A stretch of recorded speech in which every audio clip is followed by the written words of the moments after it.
party, we like to party, party, party all night long. Party, party, we like to party, party, party, never go home. Party, party, we like to party, party, party all night long. Party, party, we like to party, party, party, never go home. What's up, everyone, and welcome back to episode 16 of the Ball Talk Pod. Tonight, Chris and I are going to be recapping what was an interesting I don't even know if I could call it interesting. It was supposedly an all-star game played last night in San Francisco, California. Yeah, let's get into it. Chris. Yeah. Before we get into it, let me give you a few stats from All-Star Weekend. So here's a summary of All-Star Weekend. Shout out to @PlayoffJake for these stats. There were 381 hours of commercials. There were 47 times a TNT crew hated on the NBA. 30 unfunny jokes from Kevin Hart. A dark blue and yellow court hurting our eyes. 0 famous NBA players in the dunk contest. 0, I don't agree with this last one, but there was 0 effort in any of the 3 All-Star games played. Yeah, most of those I agree with. The last one definitely, there was effort given. I just think the distraction from nothing else being serious made it hard to even recognize any effort given in the actual game. Andrew Slick said it, a couple other people said it, that the NBA has yet to realize that the fans enjoy watching basketball. And so the NBA just decided to give us very small amount of basketball. Ben, we play basketball sometimes on Tuesday nights. How long do you think it would take us to score 40 points? In those games, probably an hour, 2 hours. Okay, that was a lot. Just kidding. Like 20 minutes. Yeah, 20 it took minutes. the NBA players a total of like 10 minutes to score 40, like to go up and down the court and score 40 points. I mean, they're elite.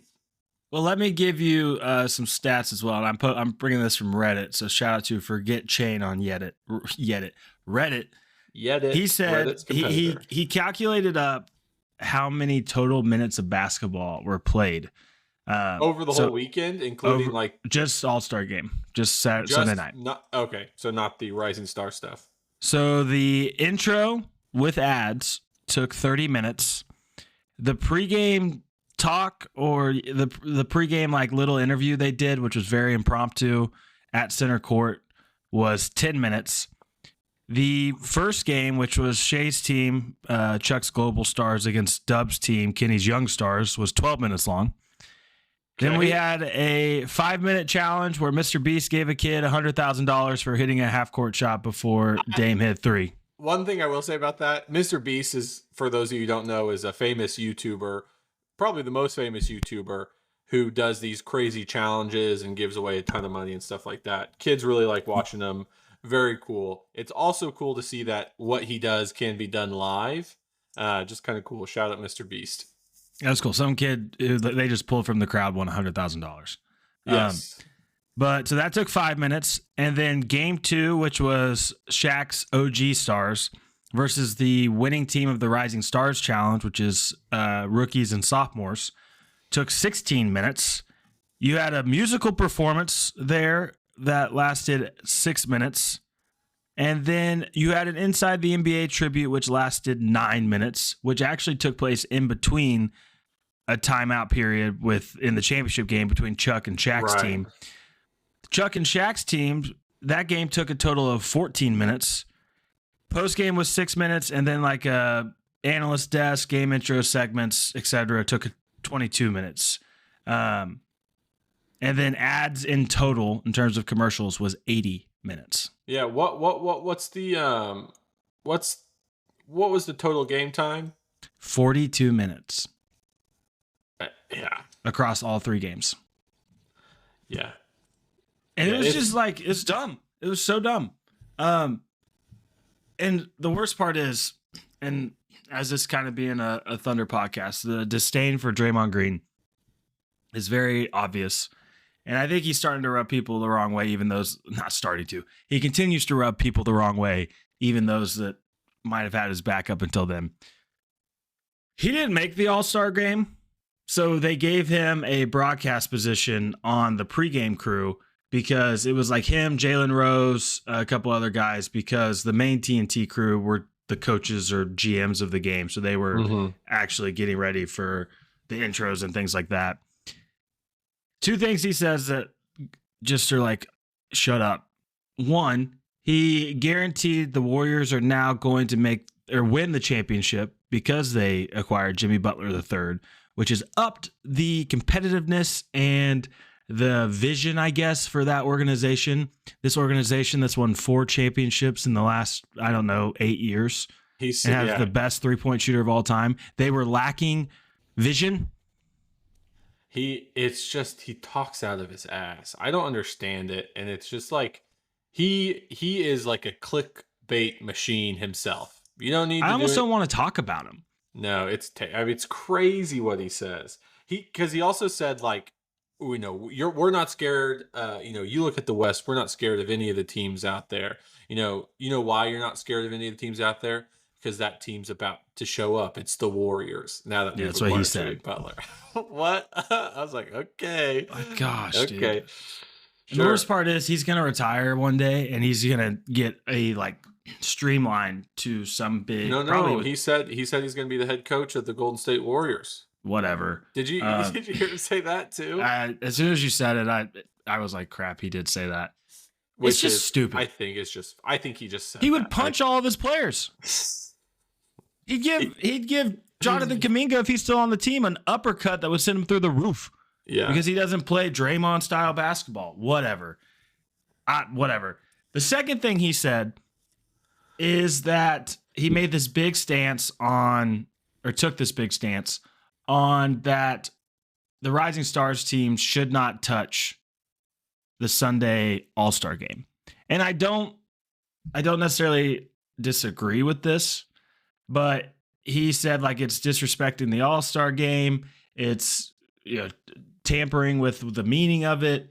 And I kind of understand that maybe they should, a Rising Stars team shouldn't be in that, because that second semifinal, although they did try hard, the aura, or whatever, or the coolness of that game was almost gone, because you could tell the older guys were just kind of, these young bucks are going to run up and down, but we're still going to win. There was no just eye candy to it. Yeah. But he says all this, and then Charles Barkley brings up this point, and he's like, no offense to him, but his generation is the generation that ruined this All-Star game. 100%. I thought that was the best thing said all night. His generation's the one that stopped playing defense, stopped caring. There's never, people always say in the NBA, defense does not start till the fourth quarter. If you watch an Oklahoma City Thunder game, that is false. And I think across the NBA, it sometimes starts in the fourth quarter. The intensity does get cranked up. I'll give them that. But in the All-Star game, it was at least competitive, and there was flashy things to watch, different guys trying alley-oops, and it's not the highest quality of basketball, but it's an All-Star game. It's never going to be the highest quality of basketball. One, because these guys get paid millions of dollars to play for their team, and they're trying to most of these guys are vying for championships, right? They're made the All-Star game, so obviously they've had a good season. They're vying for championships.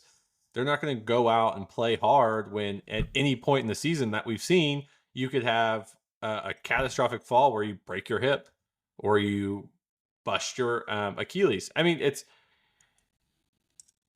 It's ridiculous to ask them to play as hard as they do, but I agree that there could be more playing. Sorry. No offense, he's only ever made an All-Star team because he was passing the ball to Steph Curry. He's not. I know that's not a hot take on this pod. It might be a hot take to him, and Draymond will probably never listen to this, so I don't really care. But he's just as a talking piece for himself, and it just was dumb. Chuck was so right when he said that, okay, your generation's the reason, and LeBron's a part of that generation. And LeBron announced literally an hour before the game that he wasn't playing in it. instead of giving someone else the opportunity to play. So someone else did that too, didn't they?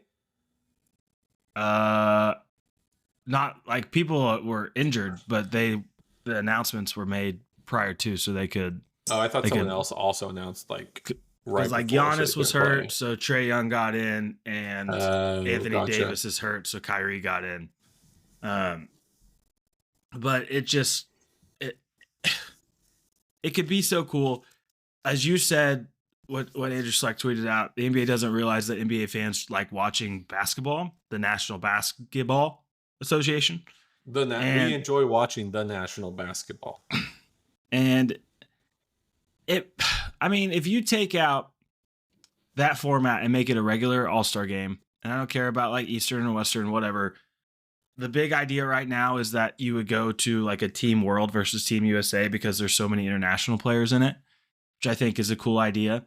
But even if you took last night's game and divided it up where you had Shaq's OG stars, which was like Steph and Damian Lillard, and LeBron was on that team before he was hurt, Jason Tatum, et cetera, against the world team, which was Chuck's team with Shea, Jokic, Pascal Siakam, Karl Anthony Towns. Like, that would have been really fun basketball to watch. Wemby played great last night.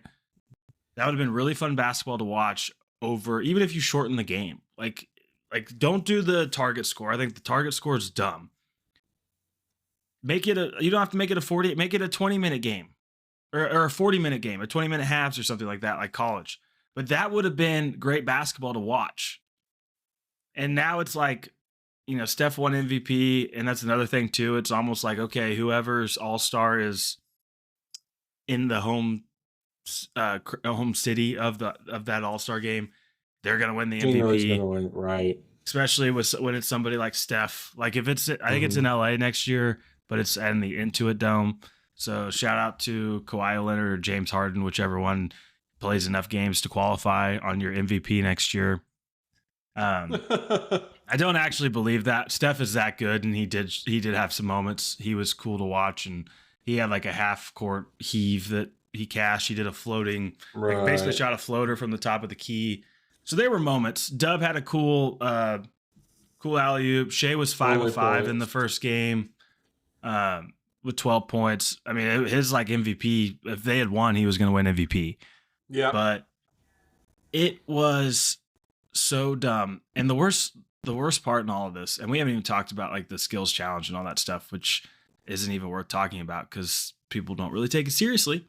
In the championship game, Shea's team, Chuck's Global All-Stars, they came out very cold. And I think part of that had to do with they hadn't played in 2 hours. Yeah. Against a team that just got done playing. Right. They go down 11-1. They take a timeout. And I'm sitting there on my couch watching, and I pull up Twitter or X, and I'm watching SNL 50th anniversary videos. And I'm trying to be like strategic on like, well, I don't want to watch a long video because then the game's going to come on. I have to turn it back off. Right. I watched 15 minutes of video before the game came back from commercial. Mm-hmm. So then, as we said, there was like 12 minutes long in that game. But by like, I mean, there was hardly any basketball played at the NBA All-Star game. Right.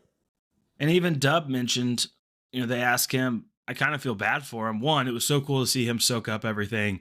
He tweeted out multiple times about like, I can't believe this is real. You could tell how much he appreciated it. But then he got to play one game that was 10 minutes long. Mm-hmm. And there's 8 players on that team, so you're subbing in and out. So it's not like he played the whole, 10 minutes up to 40 point game. So like, I'm like, that's not the All-Star game that he grew up envisioning himself in. No. No. And that's why I don't disagree with Draymond maybe in terms of, because he did mention, he's like, you need to change it from, even if it's, you change it from 40 to 60 or something, there needs to be some kind of way to make it, I think, a singular game. I don't think there needs to be a tournament. Yeah. 2 things. I on Draymond, I think if you wanted, you could just add. I agree. I think, let me just say, I don't think it should be a tournament. I think that's kind of dumb. I think, like you said, you see 2 hours after the Shea's team has to play again. Probably not great for injuries, not great for other things, but there is so many lacks. There's so much more to worry about in Adam Silver NBA than like players like getting hurt.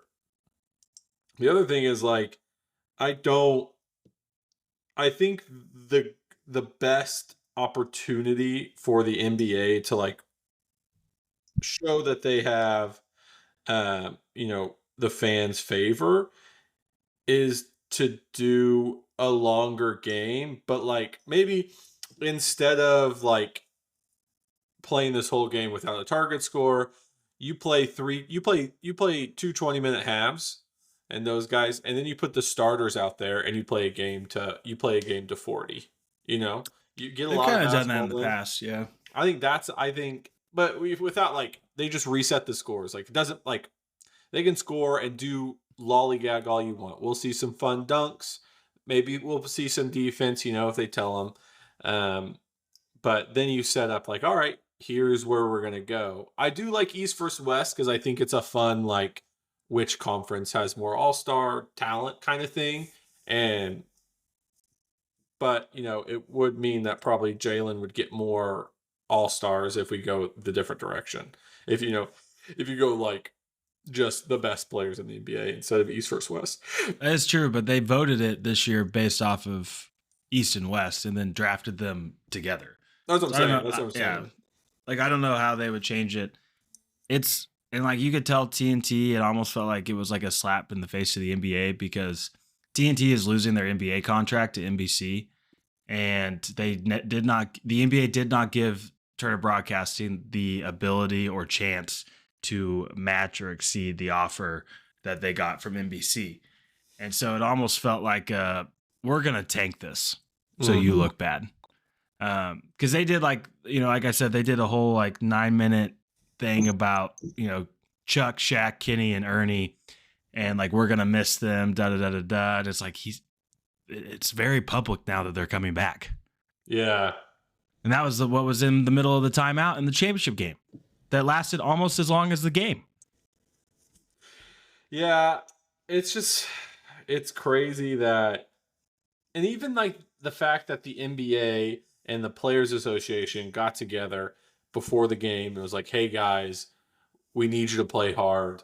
This is important for the fans and the NBA that you guys go out and try and play good basketball. I thought the first two games, there was good basketball being played. It was fun. It was fun enough. basketball. There are some like all-star moments where like a guy gets behind the defense really easy, or there's not a guy running back and forth, or you throw an ill-advised like lob that nobody catches. But that's just like all-star stuff. Totally fine about that. But the NBA to like go in and say, players, we need you to play hard. We need you to play hard. And then have only like 40 minutes of basketball for them to play, and each player not getting, if you're J-Dub's team, you only got like 10 minutes of total play. Right? Correct. And so you're just like, I came all this way. I mean, All-Star Weekend's not really about playing in a game, but it's about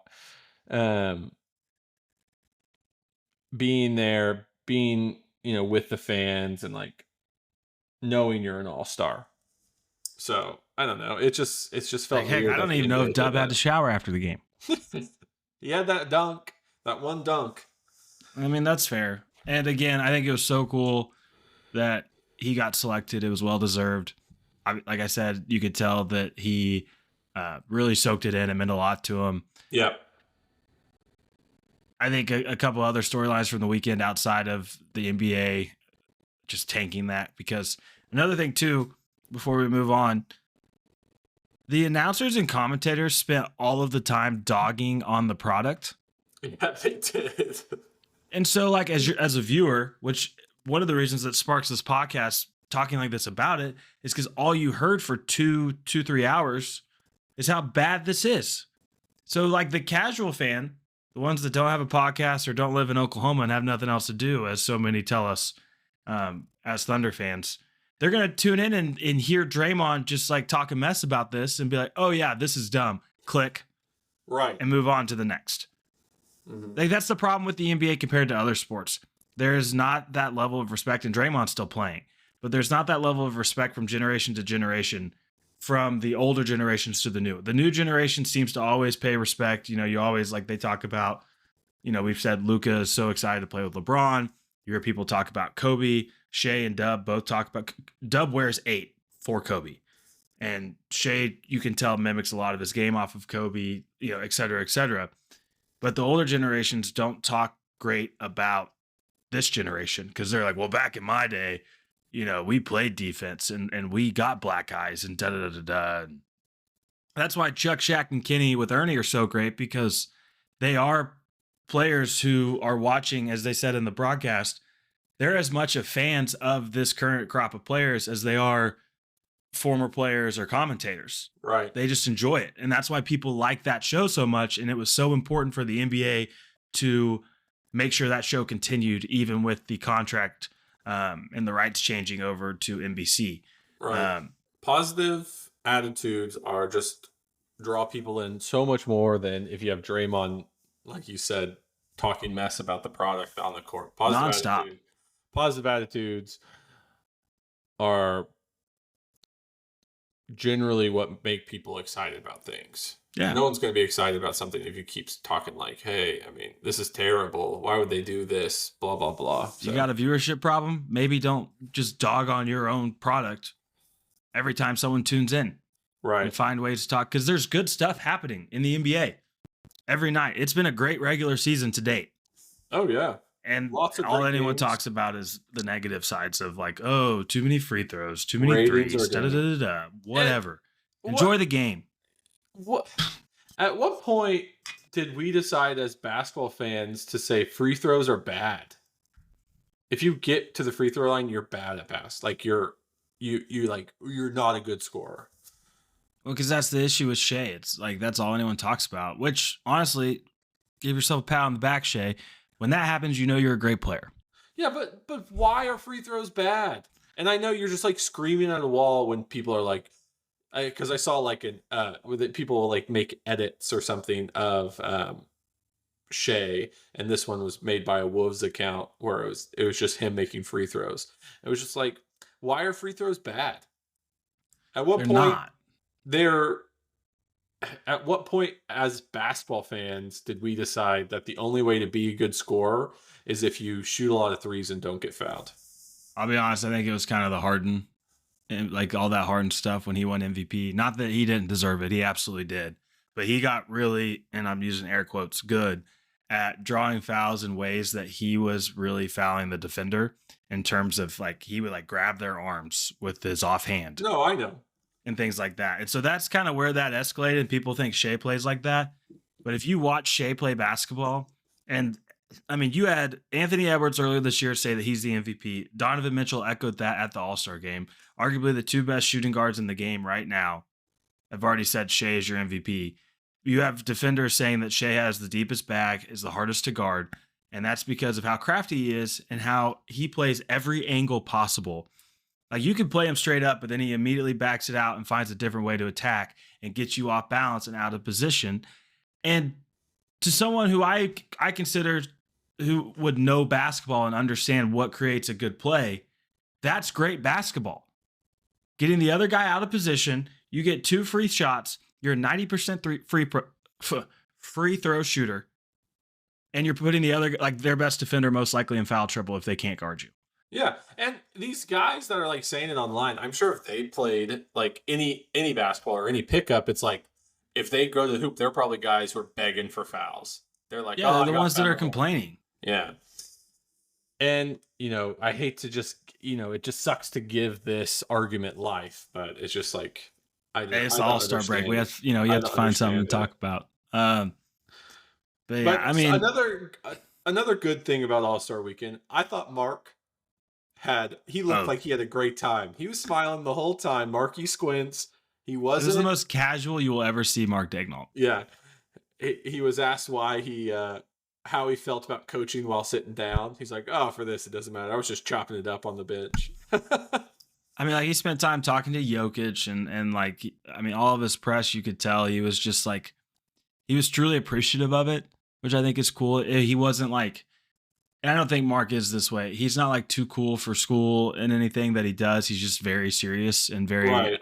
meticulous about his job. Mm-hmm. But you could tell he like, as they say, let his hair down and allowed himself to enjoy that. The whole coaching staff was there. Dave Bliss coached the J-Dubs team. And so he's an assistant coach for the Thunder, which is one of the perks of having the best record at the All-Star game or All-Star break. But I mean, he said that like there was a play that Shea in the timeout kind of like pumped his fists and everyone started laughing and pointing. And Mark called up a play that Oklahoma City runs frequently, but it's one of those ones that tends to always work. And everyone started laughing, and because they all knew the play. Everyone on the team knew the play, even though they weren't on the Thunder, because they've spent so much time scouting it that they already knew it. Mm-hmm. And so, like, Mark just getting laughs out of that. And I'm sure if you look at the media scrums, I think I saw someone say, like, it's all kind of in one room with podiums and things, and like they're huddled around the big stars. And somebody turned and saw Mark Daignault, like one of the national reporters, and said, "Who the hell is that?" Which I think Mark wouldn't have it any other way.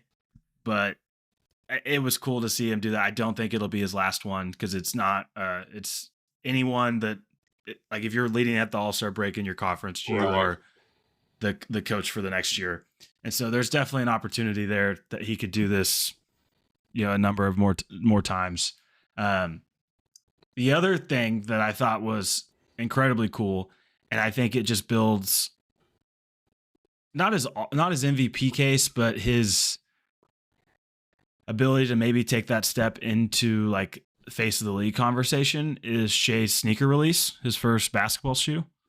Yeah, let's get into these. So, just a podcast, so we don't have the pictures pull up. I'll tweet it out after the pod. Go follow us at Ball Talk Pod. Okay, for any updates on the podcast and the Thunder. But the colorway that he went with is called Butter. The shoes have a zipper. And he said his biggest thing that he wanted to do is create a shoe that you could wear on and off the court. That's where I have the most problems with the shoe. The zipper I could get over with, and I will probably buy the shoes just to have the first pair, right? As like a Thunder fan, not necessarily as like a Thunder sneakerhead. fan. I'll probably play in them, depending on how comfortable they are. But like, I'll probably buy them just to have them, right? Because it's Shea's first shoe. Me personally, I don't like when people wear basketball shoes outside of the gym. I agree with that. Outside of like Jordans, which now are no longer really considered basketball shoes, almost right. like the OG Jordans, like Jordan 1. Right. But like they kind of, maybe that's what Shea's going for, something that transcends the basketball court, like Jordan has become, his shoes. But I like those, to me, just scream like on the court. I don't think I'd ever want to see somebody wear basketball shoes off the court, but that's just a personal opinion. Yeah, I think I told my wife, like, they came out and I was like, I'm just going to give you a heads up. I'm probably buying a new pair of basketball shoes. And she's like, what are you talking about? I was like, well, they don't come out till the fall, so don't worry about it. Which is also crazy. I think they want to time it up for like the next season. And they kind of want he comes up with a new colorway. I'm sure he will. I mean, like I said, they're called Butter, which they're basically just like this golden, very, very golden brown-ish color almost. I wouldn't even call it brown. Just very butter. Just picture butter. Picture butter. Maybe which I get brown, it. Smooth. Brown butter. But he wore them. They had several events. He has his logo, which is like the 2 and then an upside down 2 interlocking with it, which is, cool I feel like it takes a while for logos to catch on. Everyone thinks they look weird at the beginning. But Converse did a heck of a job at All-Star Weekend, showcasing Shea and the shoe. At one point, like, they had like posters everywhere, and then they even had like what looked like a bat signal, like a light to shine onto buildings. Really cool. And like when it was foggy, they put Shea's logo up in the sky. So Shea's like the Batman of the NBA now, I guess. Yeah. But they had like a launch event, and they had Shea there, and they kind of talked about what his inspiration was. it got me thinking about what he's going to do after basketball, which hopefully is like 20 years from now. Well, he is not only like their star player, he's their creative director of basketball for Converse. He's not just a player. He's like a creative director for them. And even the CEO he had a meeting was like that he's a pretty demanding creative director. And I don't just like that doesn't shock me. No, because and I think a lot of other places have that title for their athletes, but it's just a title. And Shea said he legitimately sketched his shoe and like at least a mock of what his vision was to start. And that's they literally built it from the ground up. And he talked about how like this is kind of something that kickstarts what he wants to do after playing, because he's so into fashion and things like that. Like Shea's not the type of guy I would bet he doesn't live in Oklahoma City after he retires. I mean, he'll probably have a house here, but Toronto or, you know, he'll be traveling all the time to fashion shows and things like that. Like that is his passion outside of basketball. I think he could do kind of like he's emulating Kobe's game on the court. He might emulate Kobe's game off the court. You know, Kobe, like after he left, won an Oscar, you know, was doing all these incredible things outside of basketball. I think Shea has the potential to do stuff like that because he is so driven and he, you know, and creative as Ben's talked about with creating his own shoe. So yeah, it was super cool to see. I think like you said, I want to see other potential colorways he might come out with. Because some like Twitter accounts were even posting like mock-ups and they were like Thunder Blue and they had the orange and everything. And those are cool. And I would assume that Shea will now wear his shoe throughout the rest of the year. And I also would assume he will, like, especially Shea being Shea, as we just mentioned, and how creative he is. I highly doubt he only wears one colored shoe the rest of the year. So I think we'll see other colorways come out as the season unfolds, or at least the rest of the season unfolds. Most of it already has. But that was so cool. Like I said, I hope it kind of springboards. I really wanted him to win MVP. Not only would that have helped solidify him as the MVP of the whole league, not just the All-Star game, but you get those little accolades that don't feel like a lot, but kind of add up to a large resume. I think it would just push him further into like the face of the league talk. Right. Obviously, I think the Thunder have to go win a championship or two for that to even be somewhat of a conversation with actual substance to it. But it was a cool weekend for him. Dub being there, I know, was really cool, and how tight-knit the Oklahoma City players and staff are. I know having the head coaches, or the head coach, Mark, obviously, and the assistants there was super cool. I mean, they interviewed Mark at practice, and they asked him if there was any particular player that he was like really looking forward to coaching. And he said, I'm really looking forward to coaching Shai Gilgeous-Alexander. Well, in the same vein, did you hear what Shea said? After the first game, they asked him what it was like playing with Wemby, and he was like, "Well, we got a player like that down in Oklahoma City, so it's not much different." And he's talking about Chet Holmgren. Did he actually say that? I haven't seen that. Yeah, he did. Well, I heard it on the radio or something as I was coming back because I was at my wife's parents' house. But yeah, I was like, hell yeah! I was like, keep it in the family. Yeah. That's how tight they are. They asked Shea too at the All-Star game, like about Draymond's comments, and he just played it off as like, you know, he plays for the Warriors, so that doesn't shock me. But I'm worried about what's ahead of us. Gave the Oklahoma City Thunder answer. I mean, Dub got asked by like a Celtics reporter if the Celtics were like their biggest target or their biggest, I wouldn't even say threat. Technically, the Celtics hold the title, but the biggest obstacle to winning a championship. Or like the next obstacle or whatever. And he was like, I'm pretty sure we play Utah the first game out of the All-Star break. I'm sure Mark was just like listening and pumping his fist, being like, yeah, like that's my boy, dude. That's my boy. That's what I'm talking about. One less lap for you at practice tomorrow. That's right. Do you think Mark made his team to run some sprints? No, because I think those guys that week were like, we're not.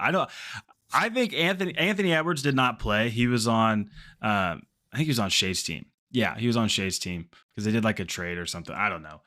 He did not play like basically a single minute, and everyone's tweeting out it's because he was so hungover from Saturday night. And like not even jokingly, like they're like, I don't think he's playing. They said he had like a groin injury, which some Thunder reporters were like, oh, we played Minnesota the first 2 of 3 games. Well, I mean, he was projected to sit out with the groin injury. Maybe that's who you were talking earlier. There was a player that didn't play. It might have been Ant you were thinking about. Yeah, maybe it was. But yeah, it's just like it's a fun weekend. I hope they find a way to fix it.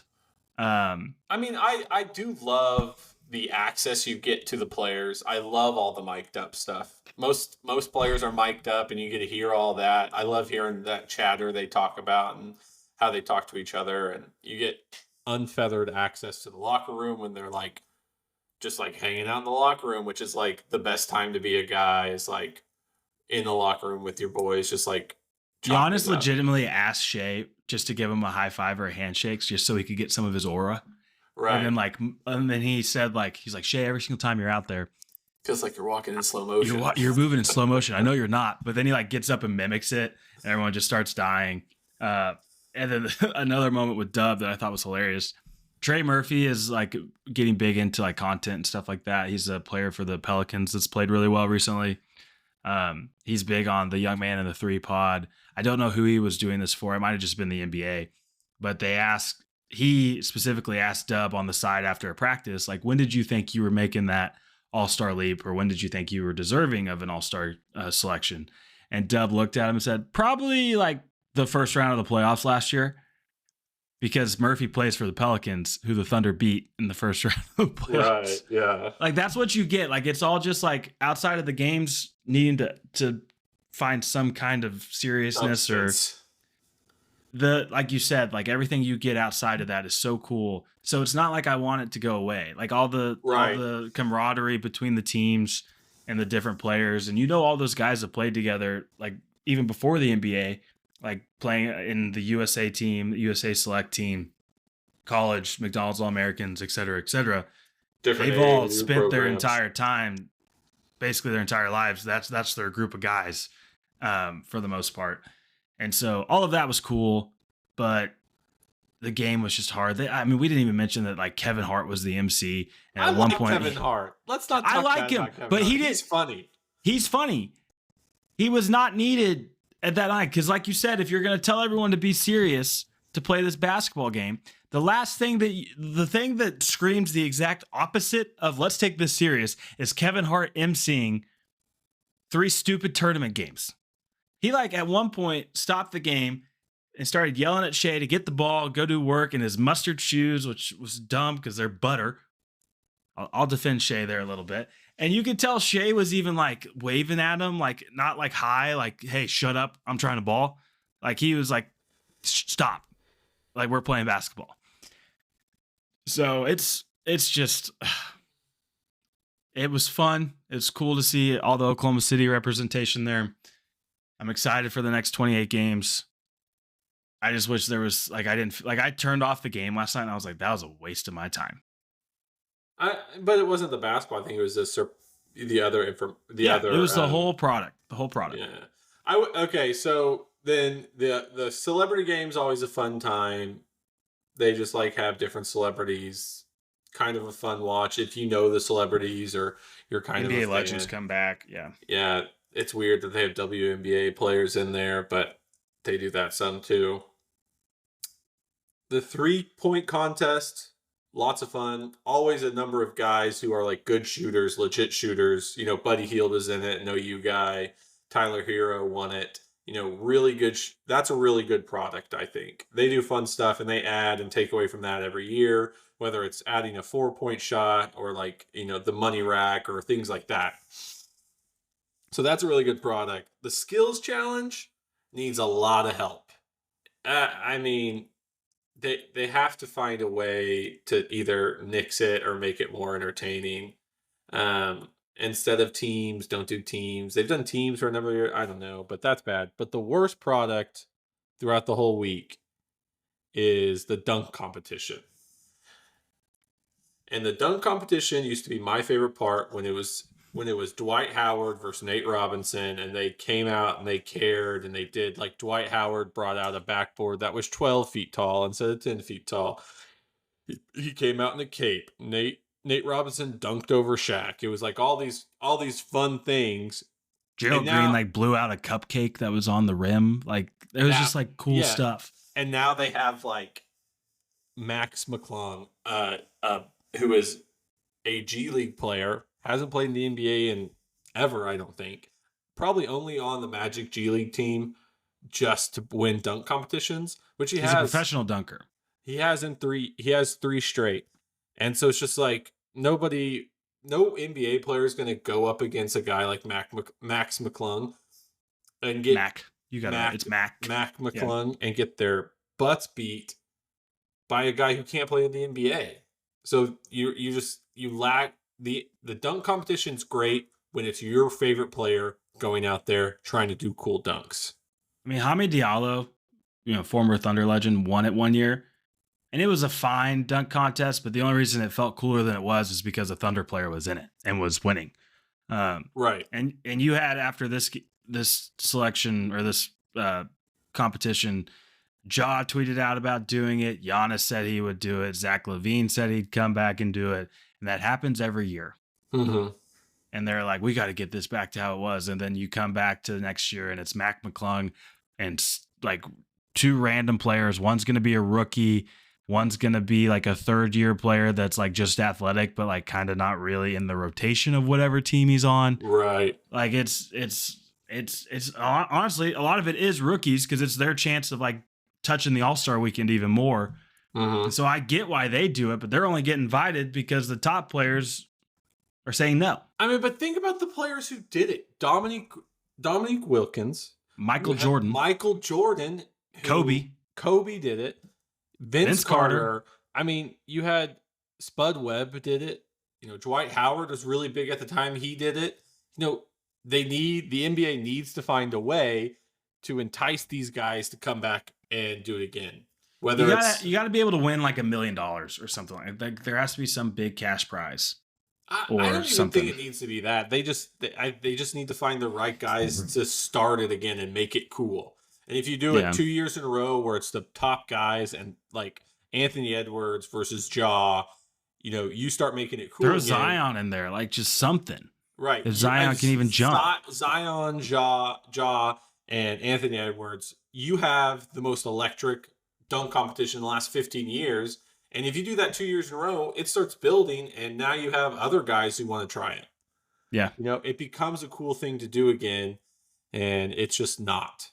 It's really gone downhill. I agree. It sucks. I think it can be fixed, but they have to draw the line between like the money and the ads and everything and the actual product, which it'll be on a new network next year. So that might have some kind of, stuff will change, but to what extent we'll find out. But yeah, again, it was cool to see Shai do what he did this past weekend he played well. He had his shoe release. You could tell that people really respect him as approaching like a face of the league kind of player. Yeah. And then Dub getting to experience that. I think that's super cool because it's going to be rare the Dub gets, maybe not Dub necessarily, but it'll be hard. The Thunder would have to be beyond elite to get 3 All-Stars in the Western Conference if the voting stays as is, with Chet and Dub and Shai. Like Shai, like we said before, like he's kind of grandfathered in now. He'd have to get hurt or something to not make an All-Star game for the next 10 years, probably. Right. Dub has to go and he's an All-Star. He can say he's an All-Star, but to be a multi-time All-Star, it's tough. He's going to have to take a jump, and the team's going to have to continue like historic paces. I don't think warrant 3 All-Stars. I don't think historic paces, but they have to be number 1 in the West by like, they have to. Their record has to reflect a team that has 3 All-Stars. I don't know if that's totally true. That's my take on it. I think there's definitely a possibility where they're 3rd in the West and then they get a 3rd All-Star. Maybe with like replacements and stuff. I don't know. I just know that like I don't think Dub is going to be like a 15-time All-Star. That's incredible. No. Like he's not locked every year like Shea is. But I do and I'll call the shot now. It's not a hard shot to call. I do think that there will be multiple years we have 3 All-Stars on that team. But yeah, it's crazy. We got, Thunder opened the league or opened the second half. I say second half. It's not really the second half. The post All-Star break schedule Friday night in Utah. We're going to get one more podcast out to you guys before then, kind of stuff we're looking for the last 28 games of the year, what we might think their record would be, and potentially like kind of rank who we think is going to make the biggest impact on this team to get to where we think this team can go in terms of winning a championship. But we just want to get on here, give you a little All-Star recap. The games were fun-ish. The product was horrible. But hopefully they get that fixed. Appreciate everybody who's been listening. Our last podcast actually eclipsed. It's now our highest stream podcast. So appreciate everyone. That's keep listening. Listen twice. Why don't you? Listen twice. Shoot, why not? Share it with your friends. We have a lot of fun doing this. Like I said earlier, follow us on Twitter. But just appreciate everyone listening. And we'll get back to you later this week. See you. All night long. See ya. Party, we like to party, party, party all night long. Party, we like to party, party, party, never go home. Party, we like to party, party, party all night long.